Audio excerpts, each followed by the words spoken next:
Welcome to the Jet Fuel Podcast, the first regular season podcast of the 2017 season. I am your host, founder, editor-in-chief of nyjetfuel.com, Matt Barbado, joined by my co-pilots. We have the three-headed monster. We've got Max Marcilla and Adam Zalanka. We are going to recap the Jets' Week 1 loss to the Buffalo Bills, and then give you a little preview, a glimpse, and predictions into the Week 2 game against the Oakland Raiders, which I don't know how pretty that will be, but we will talk about that in a little bit. Let's start first with the Week 1 loss to the Bills. The Jets were defeated 21-12. It was a push on the 9-point spread. I was banging my fist on the table all week saying the Jets should be able to cover that. I guess I was technically right and technically wrong. But the Jets didn't look very good. They were outgained 408 to 214 in total yardage. That's pretty awful. They only had, they did not have many first downs. They had 11 first downs compared to 23 for Buffalo. Just a ugly performance that I think a lot of people saw coming from the Jets. So to begin the show, I'll ask Max, what did we learn about the Jets during this game? Honestly, Matt, and this isn't going to surprise you, we learned exactly what we thought was going to happen, happened. I mean, you look at what the areas the Jets struggled in. Well, they struggled in the passing game. They struggled on third downs. I guess the only big surprise, not really big surprise, but the only surprise was that the Jets weren't able to stop LeSean McCoy in the running game whatsoever. But then you look on the defensive side, well, what's not surprising? The tight ends, Charles Clay, and the running back, LeSean McCoy, tore him up catching the ball. That, Darren Lee, the safeties, maybe Marcus May on a play or two, Demario Davis often. They were exploited in the passing game, and really focusing on the two linebackers who I thought, and Matt, we talked about this, that the linebackers looked like the weakest link on the group for the Jets. And, I don't really think we learned anything, world changing or groundbreaking about the Jets. I think this is exactly what we thought was going to happen before the year. It was an ugly game. There were a couple of turnovers. Granted, the one at the end, you can wipe that off. But there was a turnover. There was some missed coverages. There was some missed tackle. It was just an ugly game, and it's exactly what you thought the Jets are capable of playing. Adam, would you say the Jets are who we thought they were? To quote the late Denny Green. Rest in peace. And I think it's a harder question to answer when you phrase it that way, because I was just looking at the number of players who were big contributors for the Jets who were acquired since the third week of preseason, between Coney Ely coming on and being I believe he was one of the top rated defensive ends by Pro Football Focus for the 1 o'clock games when we were looking into those numbers. Gosh, he had 4 tackles, pass deflection, a quarterback hit, 1 tackle for loss. Jermaine Kearse and Will Tye were the Jets' 2 leaders in receiving, which honestly shouldn't shock anybody. Kearse with 59 yards for 7 catches and Tye with 34 yards for 3 catches. These are players who just joined the Jets. That's pathetic. A couple minutes ago. The Jets are who we thought they were, and you could argue that they could have been a lot worse if not for these couple of signings. You could make the argument that Jermaine Kearse and Coney Ely are 2 really good young building blocks for a rebuild, and it's good that the Jets have them. And if you were to imagine a world where the Jets did not get them, would it be a 21-0 shutout? Would it be 28-0? Who knows? It was very disappointing to see the defense not be able to stop LeSean McCoy. It's not like they've never faced LeSean McCoy before. Demario Davis had 14 tackles, but that just shows you how much guys like McCoy were getting into the second layer of defense. Yeah. I don't have much more to say about this game. It was I had a feeling Jets would lose. I thought it would be a little closer than 9 points, to your point earlier, Matt. But oof. No, it's not inspiring for the next 15 games. It's just the beginning of a tough ride. No, and that's one of the worst teams the Jets will see all year. And the Bills are. I mean, listen, you outgain a team 408 to 214. You get twice as many first downs as they did. You go 8 for 17 on third down conversions. You own the ball for 33 minutes, and you only win by 9 points. I feel like if the Jets had played any other team in the league except for the Browns, they would have lost by double digits, at least.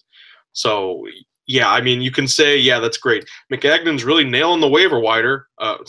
Waiver wire. I don't know what a wire is, but he's nailing the waiver wire. Coney Ealy ranked 14th by Pro Football Focus among all edge defenders, 83.6 overall grade on just 43 snaps. I mean, compare that to Khalil Mack, who was the top-rated edge rusher of the week.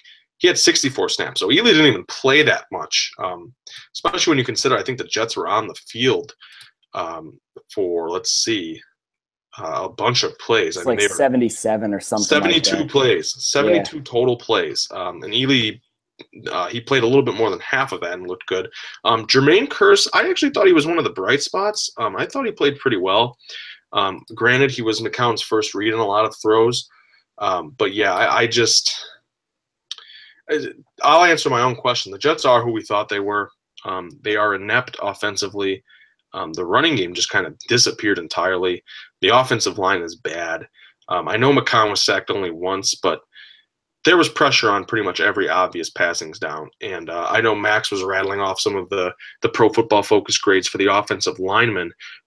Shell rated the best. Brandon Shell, right tackle, at 62 or something? Yeah, it was something like that. It was like 62, low or maybe high 60s, somewhere in the 60s. But then behind that, Wesley Johnson came in at number 2 with 50.7, and then from there on, it was in the 40s. And whatever, grades don't tell the whole story, and they don't with Ealy as well, and they don't with Jamal Adams or whatever you want to say. But here's the thing: you look around this Jets roster, and you say, well, who really impressed you? There were guys who maybe looked better than you thought they would have, like Coney Ealy, but who really impressed you? And I do agree. I think Ealy impressed. I would say Ealy. I think Kearse impressed. I think he was, in the Jets passing down situations when they needed a first down. Robbie Anderson, we talked about him. Is he going to be a number 1 receiver this year? Well, no. He's not a number 1 wide receiver when you need a first down on 3rd and 8 or 3rd and 9. That guy was and probably will continue to be Jermaine Kearse. Again, you look around, who else impressed you? Well, I thought Adams had a good debut, and I think that's worth mentioning. Todd Bowles raved about him. I don't know if I'm ready to induct him into the Hall of Fame just yet, but he made a couple of really nice plays. And there were a couple guys that impressed you individually. A couple players had good plays and good sequences, but by far and large, this team is just bad, and they are who we thought they were. But they didn't let anybody off the hook. They just lost straight up. Let's discuss Todd Bowles, since we're talking about the great coach, Dennis Green. Let's talk about the not-so-great Todd Bowles. Max, you wrote a post on nyjetfield.com about sort of the questionable decisions Bowles made throughout the game. So why don't we start off with you? How would you grade his performance? I would say it was bad, Matt, and that's putting it lightly. Can we have a letter? Letter, I would give him a D or an F. I don't think you can't go anywhere higher than that. See, here's the thing, and look, it's one game. There's still 15 more to go, and I'm not ready to write him off just yet. I think it's so important. I will probably say this after every answer I give today.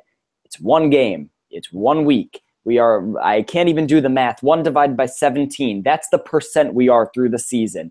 But here's the thing. Before the year, I was saying, well, it's unfair to grade Todd Bowles on and have his job ride on this roster. This roster is bad. This is one of the worst rosters in the NFL, one of the worst in recent years. But there were certain situations that Todd Bowles, in my opinion, did not handle right. You look at the late game punt. Jets down 21-12, about 4 minutes to go in regulation. Jets near midfield. It was 4th and 8.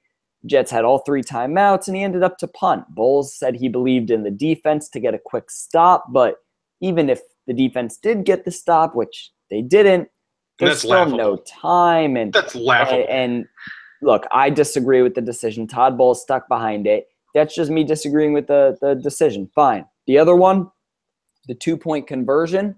Look, again, just a football opinion. Todd Bowles, I'm sure, knows more about football than me. I can say that pretty certainly.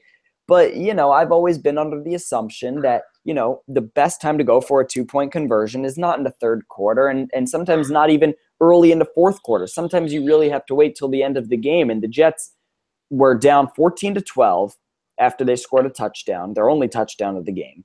And they had the opportunity to go for the extra point and trail by 1 or go for the 2-point conversion and tie the game with the obvious consequence they were down by 2.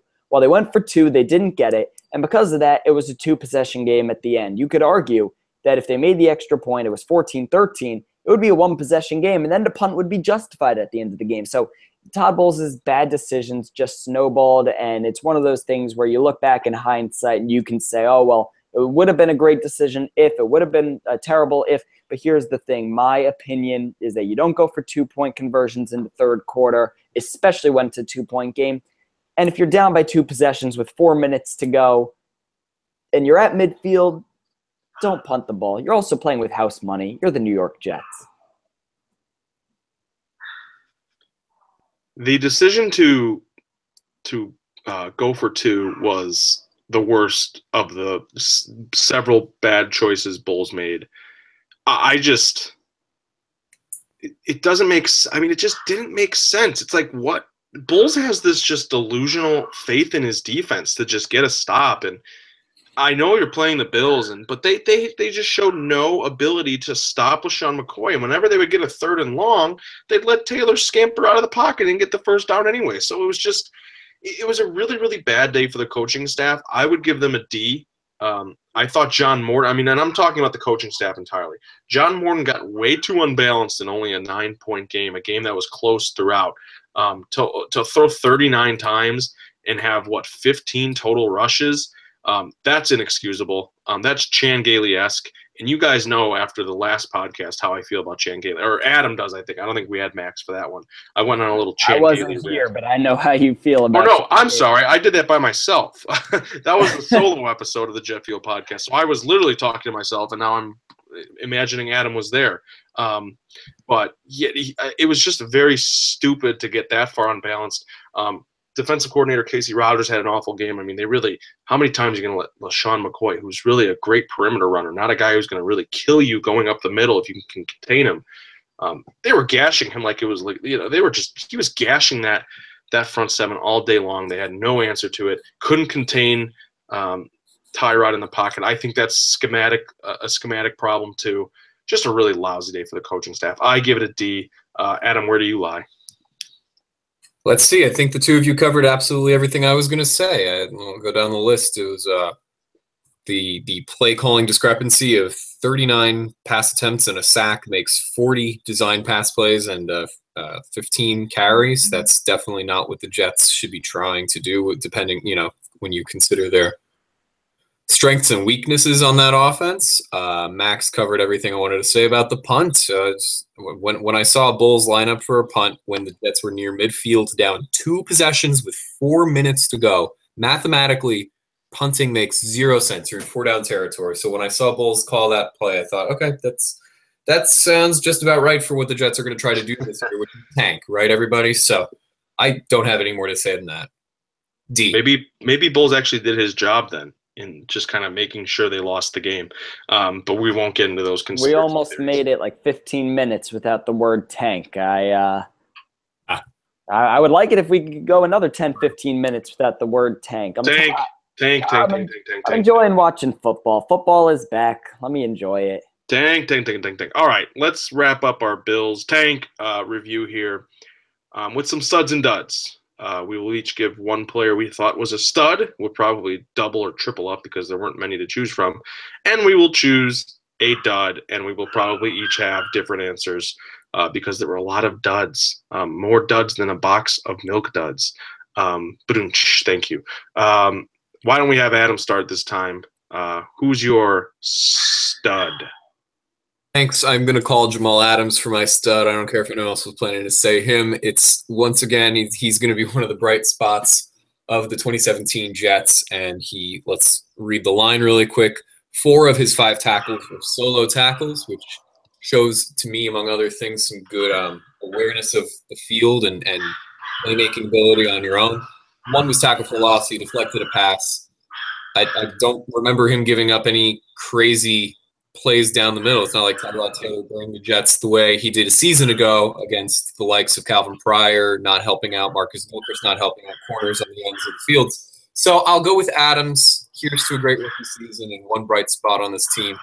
I'm going to take Khalif Raymond as my dud because, once again, the Jets can't sign a returner who does not put the ball on the ground. I know. He had 2 kick return attempts and 3 punt return attempts.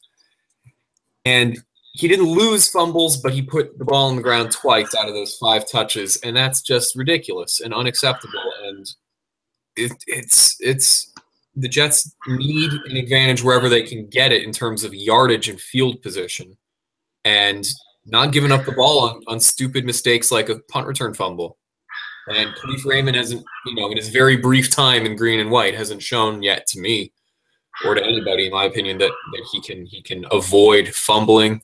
It's just the same story as Jalen Marshall, and every single person we watched try to win that job and fail to win that job during training camp. Right down to Marcus Murphy, who I would argue fumbled the least and kind of got shafted by losing his job here because of a waiver wire signing. But that's my rant on Khalif Raymond. I know to balance out the Jamal Adams stuff, because I knew probably both of you wanted to talk about Jamal Adams, I will pick somebody who is not exactly an obvious choice to rant about and give you a little Khalif Raymond rant there. So Interesting. Yeah. Interesting. No, I mean, I agree. He was definitely a dud. I mean, the stud, you could say Coney Ealy, and I guess I'll say that. He looked really good off the edge. We talked about him earlier on the show. I think the real bright spot was, as you mentioned, Jamal Adams.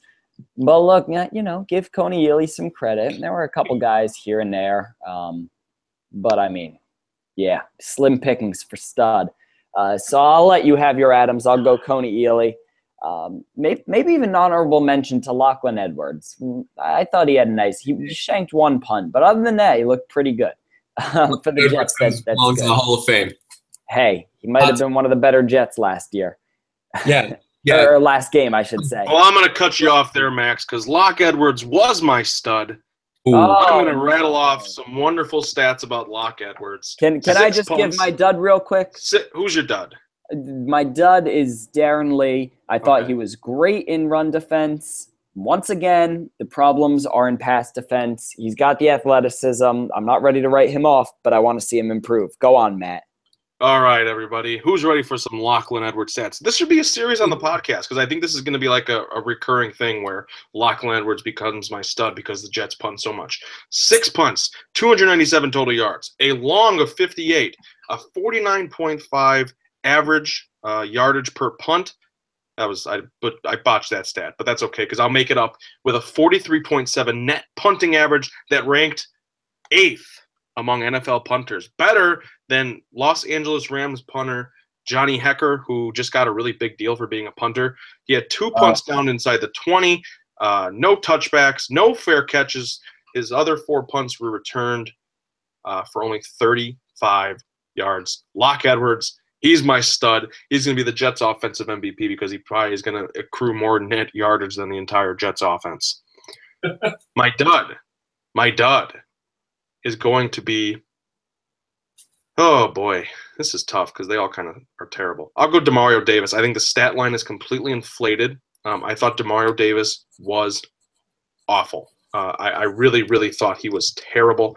I mean, 14 sacks. That'd be ridiculous. 14 tackles, misleading, a 35.2 overall grade from Pro Football Focus. That ranks a whopping 70th among active starting linebackers last week. Truly horrible performance.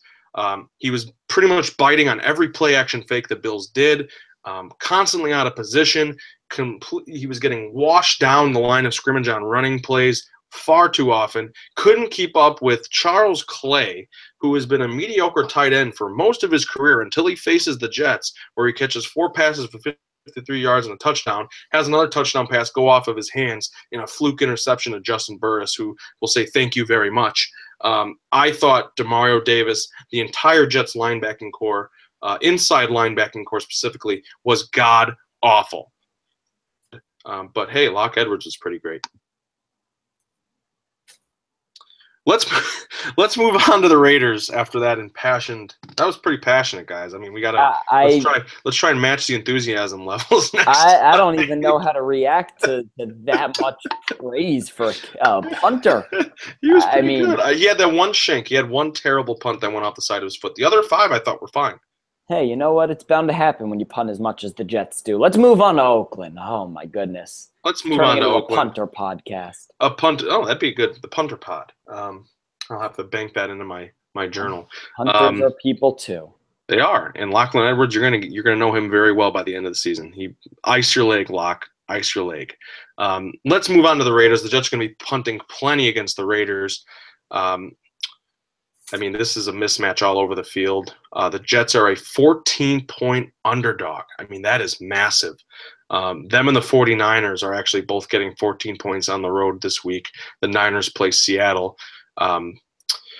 Cross-country trip for the Jets. Home opener for the Raiders coming off of a pretty impressive win over the Titans. The Raiders are a good football team. They're a playoff contender. They might be a Super Bowl contender. So I ask you this, Adam. Who's your greater concern when you look at this team offensively? Marshawn Lynch or Amari Cooper? This is a good question because I agree that the Raiders are a Super Bowl contender, in my opinion. I think they have pretty much everything together. They beat a pretty decent Titans team this weekend. Marshawn Lynch, in his first game back, had 18 carries, and that alone should just tell you he's going to get the majority of the snaps there. Latavius Murray is not on that team anymore. He's in Minnesota. And I like Amari Cooper a lot. I think he's obviously younger. He's more dynamic. He's a downfield threat. And the Jets didn't really get any pressure on Tyrod Taylor. So going up against a very stout Raiders offensive line, it's hard to imagine they'll get pressure on Derek Carr. Yeah, David Carr could probably tear apart those Jets. No, I won't go there. But listen, he might be the best quarterback on the roster if he started today. I feel like I want to say Marshawn Lynch because even though Amari Cooper's a downfield threat and Derek Carr won't face much pressure based on what we've seen so far this year, despite all that, I think that the Jets are probably going to focus a little more on him. Claiborne is probably going to cover Amari Cooper. There was just no stopping LaShawn McCoy this Sunday. And not even just him, but Mike Tolbert had a pretty good yards per carry against the Jets as the number 2 back in Buffalo. Marshawn Lynch, to me, he seems rejuvenated. He seems like it's tough to stop beast mode. It's not a very statistical take I'm giving you right now. I feel like Cooper makes more sense, and I also feel like I want to pick the less obvious or logical choice in taking Marshawn Lynch here. Well, I love Marshawn Lynch. I mean, look, I could see either one of them tearing it up. I could see – does it even matter? Here's what I'll tell you, Matt. Who's the bigger threat? Probably Cooper. Okay. He's at this point in the career, he's probably the more dynamic player. Who will have a better game? That's another question. I think probably Marshawn Lynch. I think by the second, third quarter, the Raiders will be handing the ball off quite a lot. And the other question that I ask and that I think is probably the most interesting to me is which player are you most interested in watching how the Jets handle? And that, for me, would be Marshawn Lynch because, I mean, after they handled or failed to handle LaShawn McCoy, I want to see this Jets defensive line, supposed to be such a great unit, stop Marshawn Lynch. Not going to be easy. They are outmatched, and especially the rest of the front seven with the linebackers. But I want to see the Jets defensive line improve their run defense. I mean, this is a run defense that allowed 190 yards, the third most in the NFL last week. Get some stops on third downs. They were 22nd in the NFL on third down defense. I mean, the numbers go on nuns just from 1 week. So if you're asking me, bigger threat Cooper, who do I want to see the Jets' efforts against? Lynch. Adam, is that not a cop-out Marcilla answer? He answered like 3 questions that he posed himself. I was going to interrupt you, and I was trying to be polite. It's like, I'll tell you this, Matt. Here's the answer to your question, and here's 2 other questions that I'm going to All right, Matt. I'm gonna have to create a cop-out Marcilla drop for this podcast. It's happened. Like that was such a like. You didn't even answer the question. The question was, who's the greater concern? And you said, greater threat guy. I want to see them stop more. So what is it? All right. Here's the thing. Concern, Amari Cooper. But I'm going to ask a couple other questions just because you – no. Concern Amari Cooper. Okay, we got you down. I'm actually going to break the tie. I'm actually going to go with Adam's side. It's funny because if you think of LaShawn McCoy and Marshawn Lynch as runners and compare them, if you did like a Venn diagram, like the little middle part would be like about as thin as a needle. There's just nothing similar about them other than that they play running back and they're pretty good at it. Lynch is a powerful bruiser, while McCoy was just slicing and dicing the Jets up the middle with shifty cuts and just speed.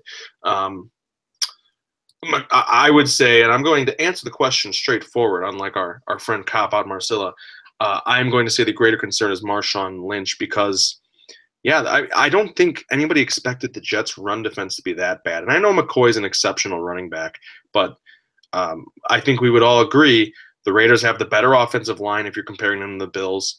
They might not have the better running back, but they have an equally as reputable running back, I guess, in Lynch, and for completely different reasons and styles. But Marshawn Lynch is imposing. And, I mean, if LaShawn McCoy was able to gash the Jets up the middle, I don't see how Marshawn Lynch doesn't. I just think Lynch is going to plow through that Jets front seven.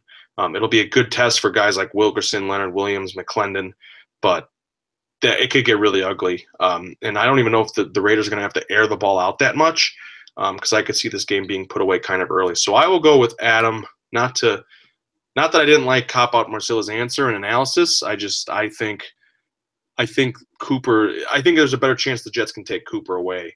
I think Lynch is going to gash the Jets. I think he rushes for at least 100 yards. And I think this is the game where a lot of people proclaim beast mode as officially back. Ask me another question. Let's see if I get out of this one. I will ask you another question. This one's a bit of a loaded question. As Adam pointed out when we were meeting before the show, I worded this pretty terribly. But let's say the Jets get into a 14-0, 17-0 hole. What is it? How optimistic are you in this team's ability, Max, to sort of keep a game respectable and keep it within striking distance if the defense is sort of having a bad day? How confident are you in the offense to be able to do that? You ready for this cop-out answer, Matt? 0. There is no chance. That's not a cop-out answer. There is no chance the Jets win this game if the defense isn't good. There's virtually no chance the Jets win this game anyway. But the only way the Jets will cover the ridiculously high 14-point spread is if the defense is outstanding and comes up with big plays and big turnovers and Jets control field position. Even then, still not a lock to win, but they would come close. The only way being if the defense can make those big plays. If it's a shootout, please just book your plane tickets home early. People are flying from New York to Oakland to go to this game? The Jets book your charter plane home. Tell the pilot to fly. I don't know, Matt. All right. Look, I'm not copping out of this answer. The offense can't keep up with Oakland. Next question. The reference was weak, but that's okay. It's all right. It's a little late. Adam, I'm trying to keep up with the jet themed, the co-pilot, something with planes. I don't know. The pieces. I'm gonna start calling you guys my wings soon. I think I'm gonna go with co-pilots and wings because we got 3 of us. I'm the middle and then you guys are the wings. Anyways, we're getting. Let's keep this show. We're losing our minds here on the Jet Fuel podcast. Adam, week 1, guys. Oof. Can you raise? Yeah, this is week. This is the week 2 podcast right now. This is the week 2 podcast, and we're already losing it. It's gonna be fun. Okay, Adam, can you raise your optimism level to a 1 out of 100%? What? 1 out of 100? Yeah, I could do that for you. Okay. I was gonna say something similar to that. And here's my reason. Good.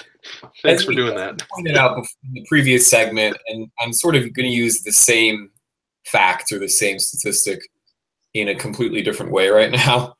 And that's the ratio of passing to running that the Jets with first-year play caller John Morton did. It was ridiculous to see because we know the Jets as a team that's got better running backs than wide receivers when you compare just the 2 units together for them to only run the ball 15 times. However, Josh McCown did complete 26 of his 39 throws. He was not the worst quarterback in the history of the franchise. He was hardly good, but McCown is a veteran. He's very experienced, and that counts for a lot. When you're facing Derek Carr, I don't want to get too silly on you guys, but in a fourth quarter kind of situation, if it's close, and I know that's not even a question now. I'm being the cop out, but I'm still on the side of experience, and that's Josh McCown over Derek Carr right now. So combine that with you're seeing that he's apparently throwing the ball 40 times for every 15 runs. What's that ratio? Geez, that's almost it's about like 2.5 to 1 at least. It's almost 2.5 to 1. Yeah. I'm not saying my confidence is high. It's not even a 2. It's a 1, right? But the Jets, if they need to throw the ball a ton, it could have gone a lot worse. McCown couldn't. They still had some dropped passes, but it didn't look like the worst thing on the field. The way last year they led the league in drops. There are things to be a little tiny bit optimistic about for the Jets offense. So that's a hugely contrarian opinion. Like that's as optimistic as I can be, really. Just that when you're trying to come back in a hole, you got to throw the ball. You can't start deciding to hand off Bilal Powell when it's too late. But if he has to go and if he has to go downfield, he's got Jermaine Kearse now. He didn't 3 weeks ago. Now he does. There are these little bits we can hold on to, and like by week 10, we're all going to be losing our minds and just babbling on this podcast. But right now, I can hold out a 1 out of 100 hope that the Jets could mount some form of a comeback in that situation. Yeah, okay. And I think it'll take a turnover, too. The defense will have to generate something to give the offense proper field position for at least one of those comeback drives. I mean, let's also keep in mind, Oakland doesn't have a great defense.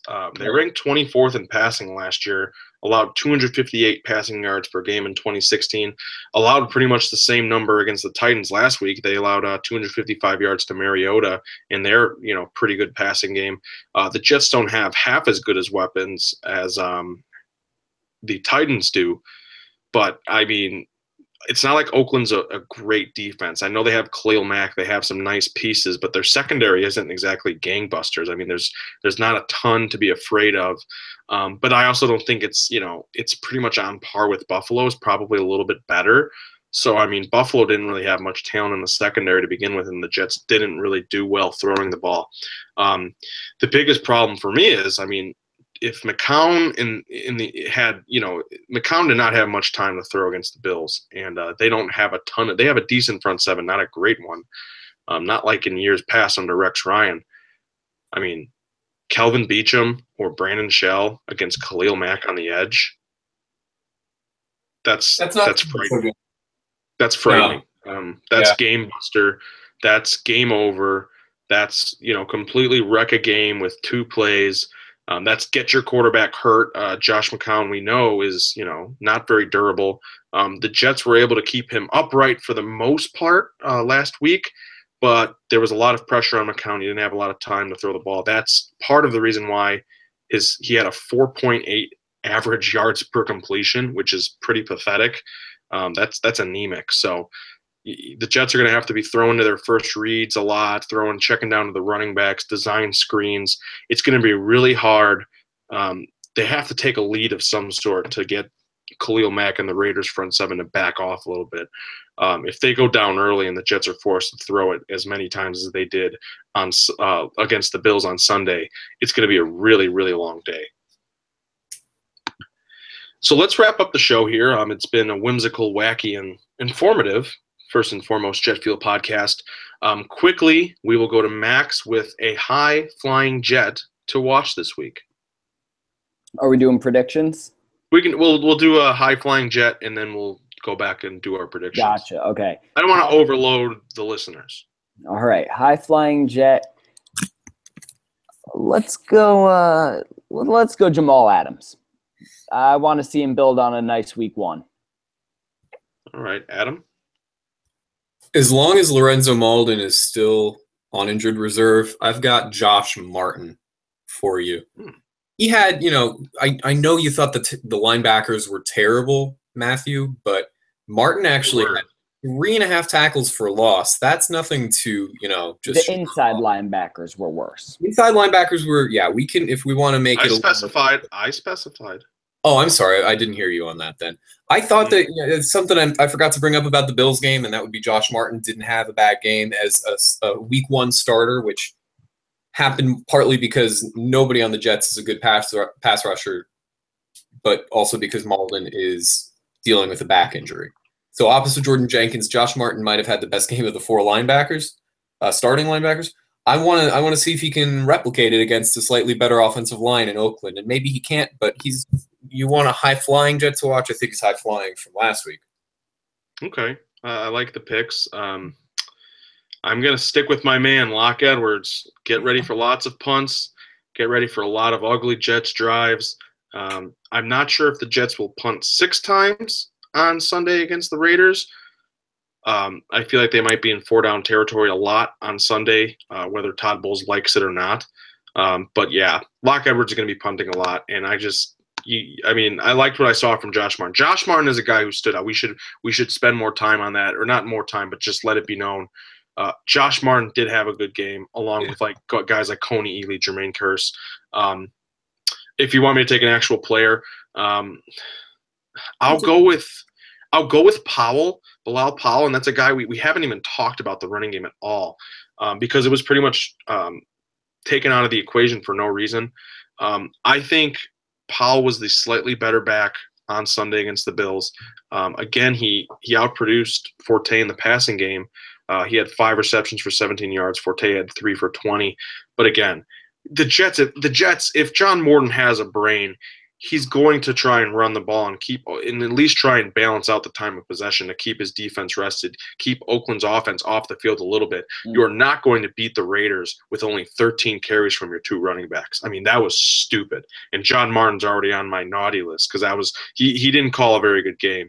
I thought he was way too overbalanced for a game that really they didn't need to throw as much as they did until the very, very end. So I'll say Bilal Powell and Locke Edwards. I just want to say it's death, taxes, and Beto hating every offensive coordinator the New York Jets employ. Because it's like, do I not have like they give me reason to? Point. No, you always have a good point. It's just predictable, but in a reasonable way. Here's the funny thing. I would love to love one of the Jets offensive coordinators. It's like they piss me off once, and then it's like it just keeps adding up. It's like that like guy you went to school with who would just annoy the hell out of you and just keep annoying, and everything he said just made you more and more mad. That's how I am with Jets offensive coordinators. Here's the thing about the running game. Jets don't have a great offensive line either. It's tough to establish the run, but whatever. Look, they should run the ball more than 13, 14 times when you're arguably the 2 best players on your offense are running backs. Anyway, we'll have a separate podcast for punters and offensive coordinators. But I'm ready to give my prediction. I'm ready to hear what you guys say. I'm going to go 31-13 Raiders. I think they cover the 14-point spread. It's just a tough matchup for the Jets. I don't doubt what Todd Bowles said when they play hard, and I believe this team comes out with effort, and they're just so outclassed and out-talented. So I'm going to go Oakland 31-13. All right, Adam, what do you got? I also had Oakland in the 30s just because even when looking for the bright spots on the Jets defense, it's hard to find a lot of optimism, and the Raiders are good. The Raiders are really good, particularly on offense. I'm going to go with 34-17, which is generous to give the Jets offense, but I will see if they can get to 17. Okay, well, the Jets do not. Let's also keep in mind the Jets do not play very well on the West Coast. I know they won that game against the 49ers last year, but against the Raiders, I believe, if I'm looking at this correctly, they have lost 3 out of the last 4 games at whatever the hell they call that stadium now in Oakland. That won't be a stadium anymore once they move.